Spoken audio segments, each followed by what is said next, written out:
Department of Trade Consumer Protection, is the guest today. And Michelle is here to talk about some garage sale safety. Your yard and garage sales are something else each and every year.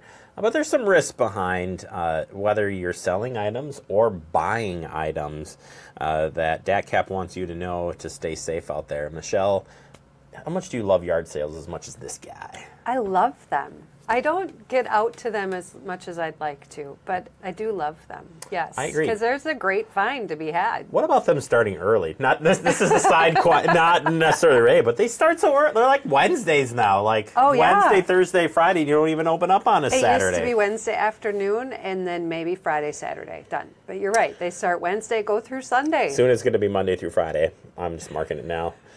Week-long sale. All right, well, we're not here to talk about the days that you open, but when you're open or whether you're out there, people need to be aware of a few different things that are going on here. So DATCP's not trying to scare you here, no. But we're putting on our safety caps from both sides of things. So let's start on the buyer side first. If a buyer is heading out there, what do you want people to know when they're out there at these garage sales? I'm going to say 2 words to people, so maybe it will stick with them. Hidden hazards. We want people, buyers to just consider those hidden hazards that could be out there and try and avoid those. So those products that could be recalled. The seller isn't putting it on in their driveway on purpose to get you or anything.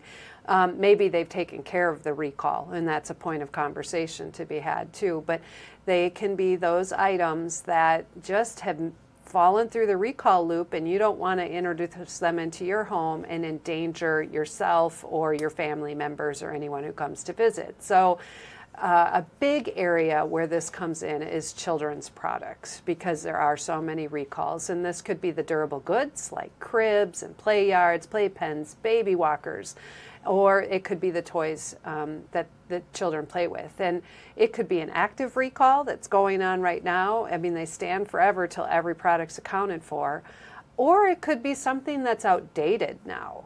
And so I think of a crib from the 1980s designed incredibly different from a crib designed today. Just the crib slats alone were wider on a 1980 soda can fits through them. Today, that doesn't happen because they've learned over time that that's a hidden hazard as far as crib safety goes. So lots of things to consider here. Maybe you're not able to answer this question, but as a seller, your level of responsibility for selling these items, like let's just say you're cleaning out grandma's basement and attic, and you're like, well, we can probably get $1 for this, and you're not even thinking about it. Should we think twice before setting that out there? Well, yeah, that'd be really great if people were able to do that, weigh those products. They could take the time to look through and say, these are children's products, or these are electrical products, and so there could be fire hazards with these, old metal tools versus now they're more in plastic casing. Let's take a look before I sell it. As it relates to a tool, it'd be electric plug-in, not rechargeable if it's old, metal casing.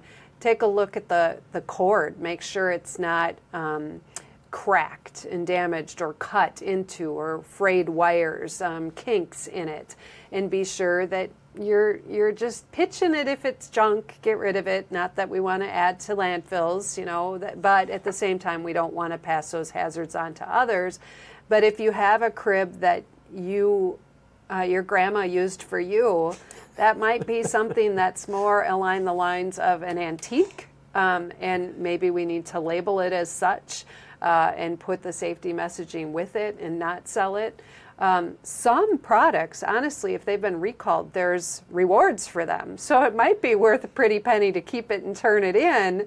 There's an old camping space heater that's out there that's worth $250 if you have it because of carbon monoxide poisoning. So instead of selling it at the garage sale, you might just want to check it on saferproducts.gov, a great website that you can pull up on your smartphone, whether you're selling or buying, saferproducts.gov, and go ahead and look by manufacturer or item type.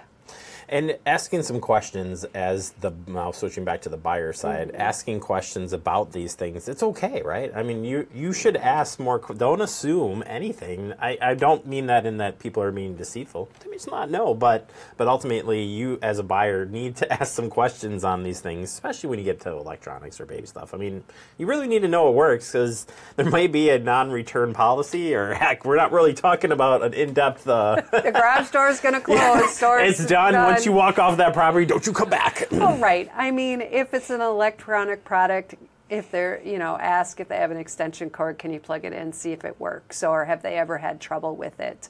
If it's something that has oil, is there oil dripping places on it?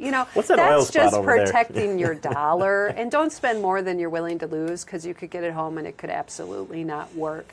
But more important than the dollar is the safety. I mean, we are talking things from electrocution hazards to fire hazards to strangulation, introducing lead products into the home, small magnets that can be really, and small batteries that can both be incredibly dangerous to children, choking hazards. You're not going to see all those warning labels out there on these products if they don't have packaging any longer, or they're old and beat up. I mean, think the old metal tractors. They're great. They can be collectibles, antiques, but if they have chipping paint, do you want your child to have it? Because is that paint lead paint? I mean, how old is that tractor? Until I became a parent, had no clue just how many things go in the mouth and, Right. and everything else. So as you say that, I'm just thinking of my son gnawing on the tractor. Like, oh my gosh, it's true. It's true. So ultimately, there are some great resources on your website that go through this. Plus, if you could remind people again on that Safer Products website, because this is a good spot to start. Yeah, absolutely. Our partner in this is the U.S. Consumer Product Safety Commission. So cpsc.gov is a resource. Going to saferproducts.gov, they have a mobile app you can download. Go to the website, have it loaded on your smart device so you're ready to look them up. Or you can just call Consumer Protection for one of our fact sheets on safe products at 1-800-422-7128, or our website, datcp.wi.gov.